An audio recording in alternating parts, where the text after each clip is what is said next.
कहा गया कि इंडिया में 30 लाख रुपीस की सैलरी लेना यूएसए में $120,000 कमाने के बराबर है। इस कंपैरिजन को समझने के लिए सिर्फ सैलरी को कंपेयर करना काफी नहीं है, बल्कि cost of living, taxes, savings potential और क्वालिटी ऑफ लाइफ जैसे फैक्टर्स को भी ध्यान में रखना जरूरी है। अमेरिका में $100,000 की सैलरी काफी अट्रैक्टिव लगती है, लेकिन हाई टैक्सेस, इंश्योरेंस कॉस्ट्स और लिविंग एक्सपेंसेस के कारण यह उतनी वैल्यूएबल नहीं रहती जितनी कि इंडिया में इक्विवेलेंट अमाउंट हो सकती है। सबसे पहले टैक्सेस और टेक होम सैलरी की बात करें। अमेरिका में फेडरल और स्टेट टैक्सेस के बाद $100,000 की सैलरी करीब $70,000 to $75,000 पर ईयर रह जाती है,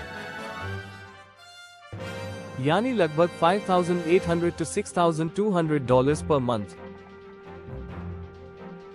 इसके अलावा हेल्थ इंश्योरेंस, रिटायरमेंट सेविंग्स और अन्य डिडक्शंस के बाद एक्चुअल यूजेबल इनकम और भी कम हो जाती है।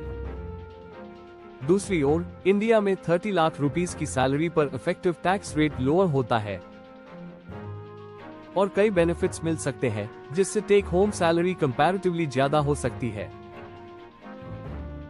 अब बात करते हैं कॉस्ट ऑफ लिविंग की। अमेरिका में रेंट सबसे बड़ा एक्सपेंस होता है। न्यूयॉर्क, सैन फ्रांसिस्को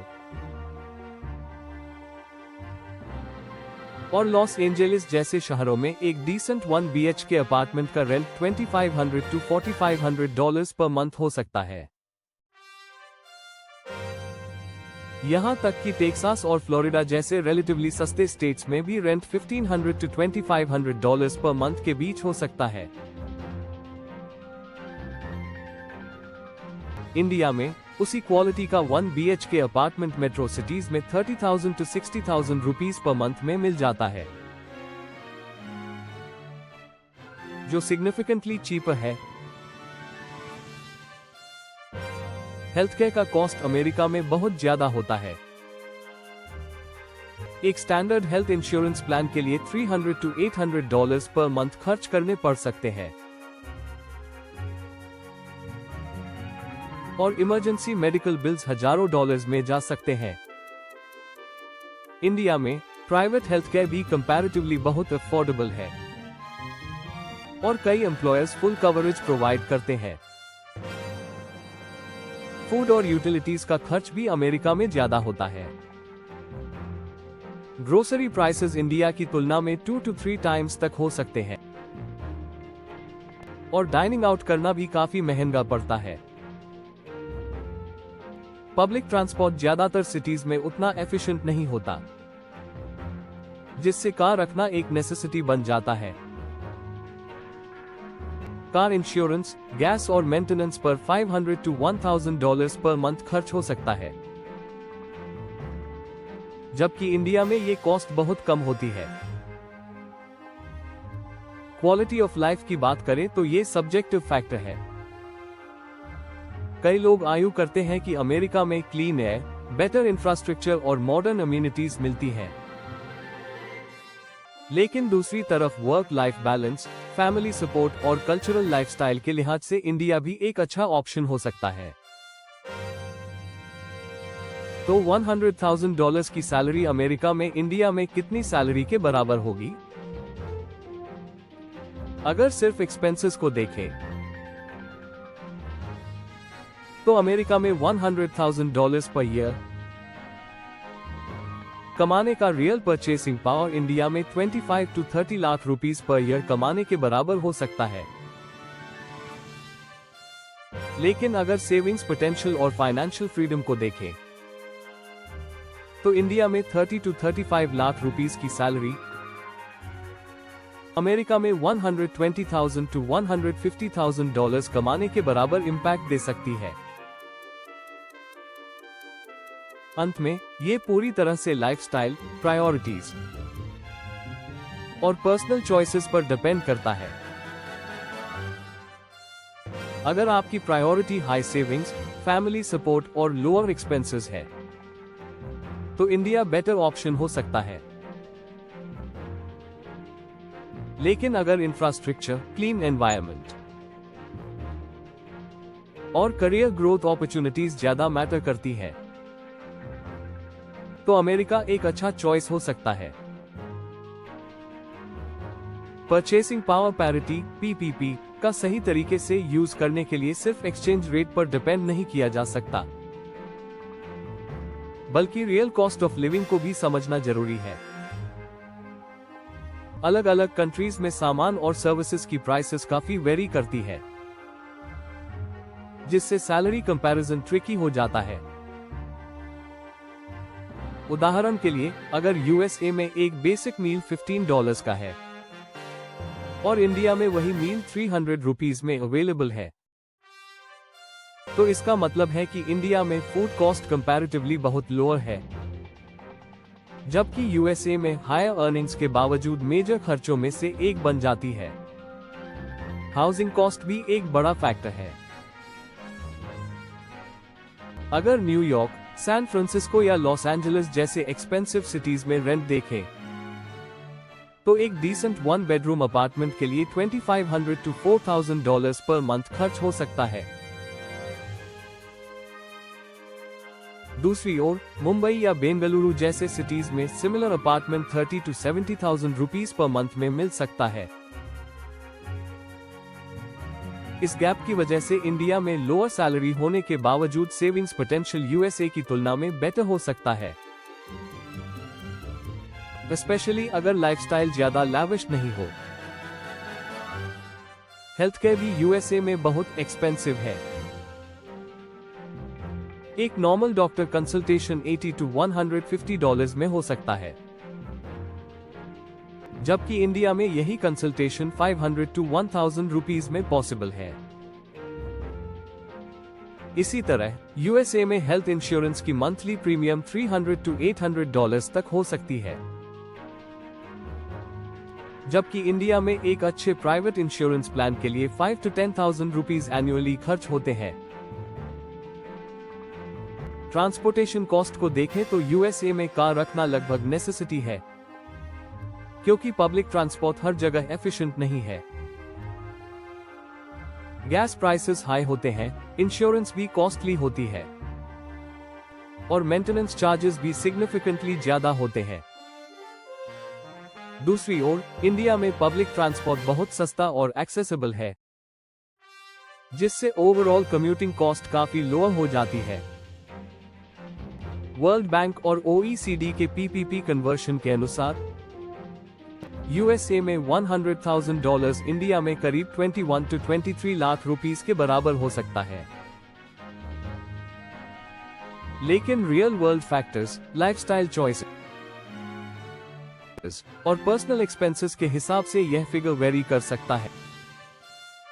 कुछ केसेस में 30 लाख रुपीस की सैलरी इंडिया में $120,000 से ज्यादा इंपैक्ट दे सकती है, जबकि कुछ हाई एंड लाइफस्टाइल्स में ये गैप कम हो सकता है। अंत में, डिसीजन पूरी तरह इंडिविजुअल नीड्स, करियर गोल्स और लिविंग प्रेफरेंसेस पर डिपेंड करता है। यूएसए में हाई सैलरीज और बेटर इंफ्रास्ट्रक्चर का फायदा मिलता है, जबकि इंडिया में लोअर कॉस्ट ऑफ लिविंग और फैमिली सपोर्ट फाइनेंशियल स्टेबिलिटी को आसान बना सकते हैं। सैन फ्रांसिस्को जैसे हाई कॉस्ट सिटीज में रहने वालों के लिए हाई सैलरी भी बेसिक एक्सपेंसेस कवर करने में चली जाती है।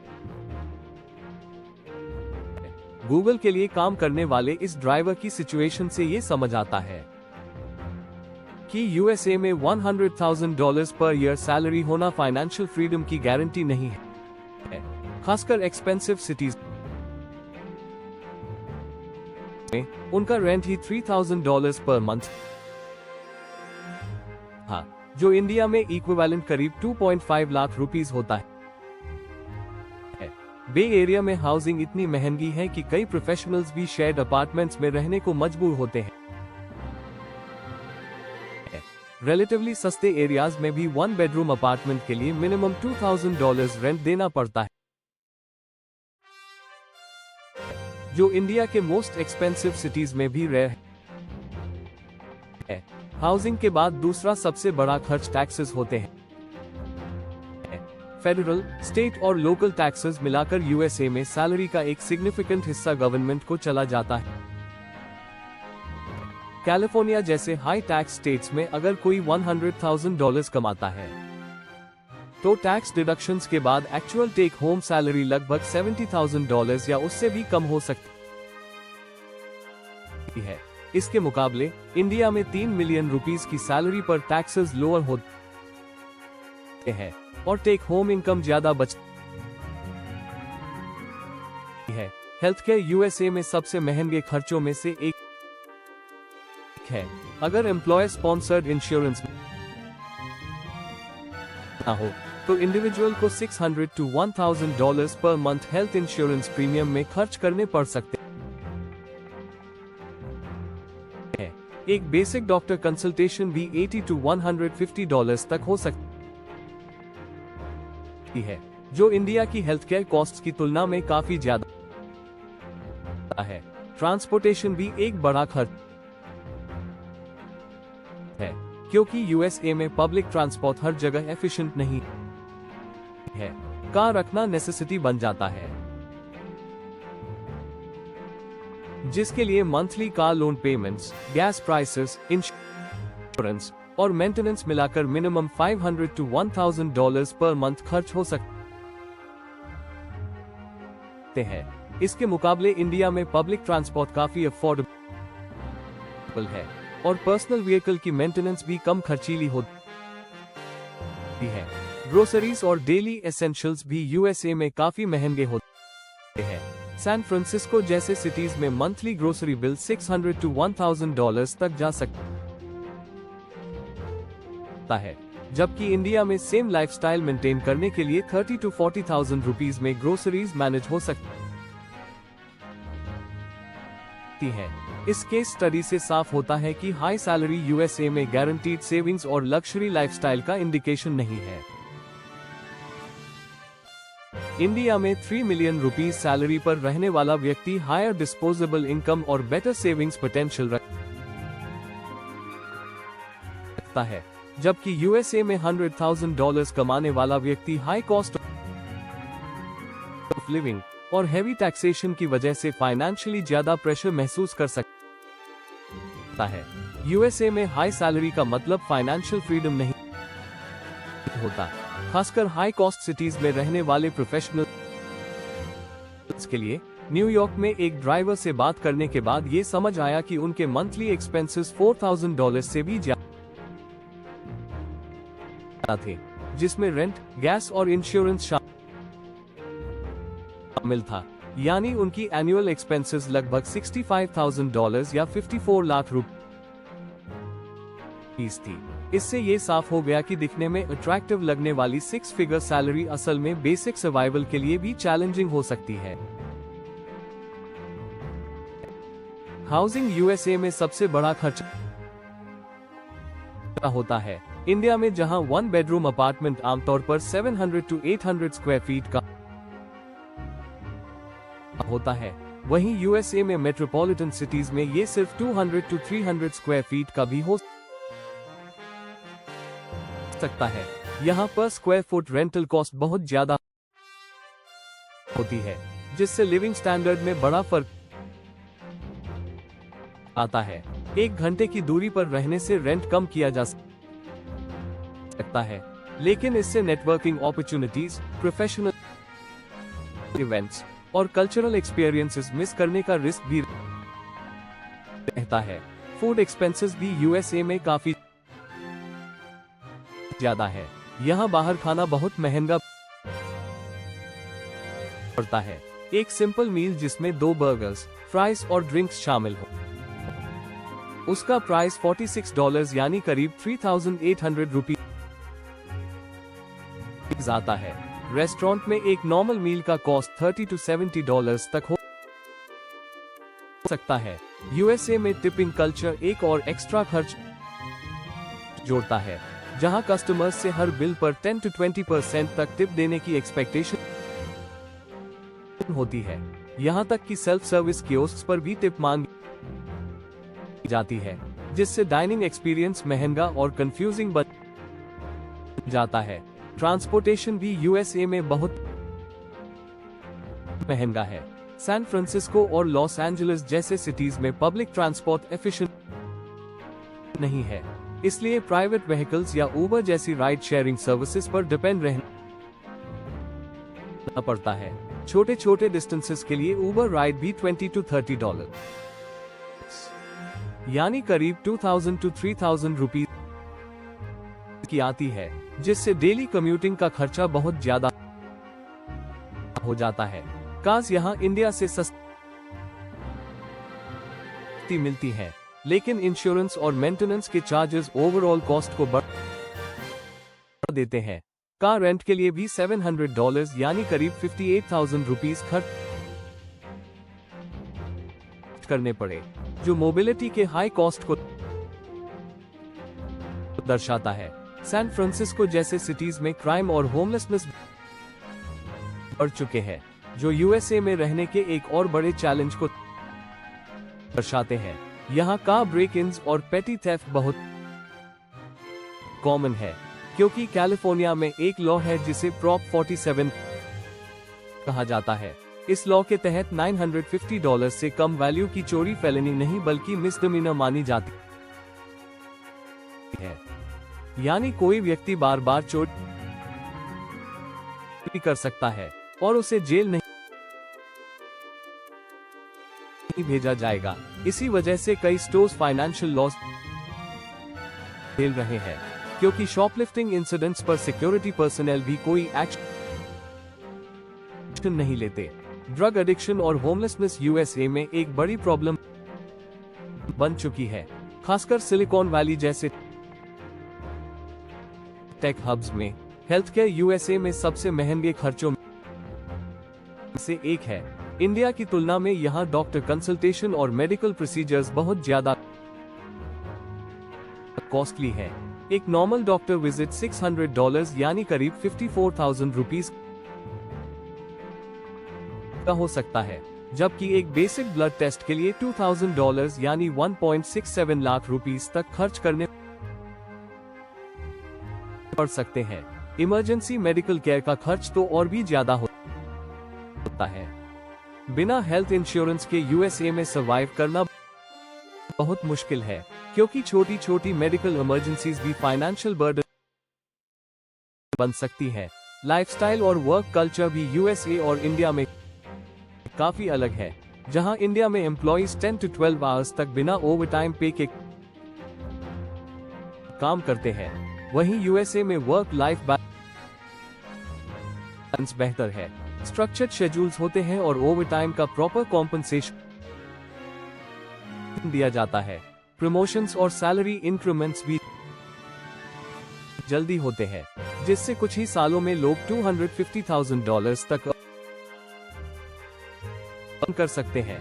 लेकिन यूएसए में जॉब पाना इतना आसान नहीं है, क्योंकि यह 1B वीजा लॉटरी सिस्टम बहुत स्ट्रिक्ट है और इंटरनेशनल प्रोफेशनल्स के लिए वर्क अपॉर्चुनिटीज लिमिटेड होती है। अगर ओवरऑल कंपैरिजन किया जाए तो $100,000 की यूएसए सैलरी को इंडिया में 30 लाख रुपीस से कंपेयर करना ओवरसिंप्लिफिकेशन होगा। एक्चुअल सेविंग्स और क्वालिटी ऑफ लाइफ कई फैक्टर्स पर डिपेंड करती है, जैसे लोकेशन, स्पेंडिंग हैबिट्स और लाइफस्टाइल चॉइसेस। कई इंडियंस यूएसए में फ्रूगल लाइफस्टाइल अपनाकर अपनी सेविंग्स को मैक्सिमाइज करते हैं और इंडिया में पैसा भेजते हैं। इसी वजह से इंडिया हर साल करीब $125 बिलियन की रिमिटेंसेस रिसीव करता है। वहीं कुछ लोग छोटे टाउन्स में सेटल होकर फाइनेंशियल स्टेबिलिटी पाना ज्यादा प्रेफर करते हैं। परचेसिंग पावर पैरिटी एक नैरो स्लाइस ऑफ रियलिटी को कैप्चर करता है। अमेरिका में इंफ्रास्ट्रक्चर, एयर क्वालिटी और प्रोफेशनल अपॉर्चुनिटीज बेहतर है, लेकिन high cost of living, health care expenses और सोशल इश्यूज भी बड़े चैलेंजेस है।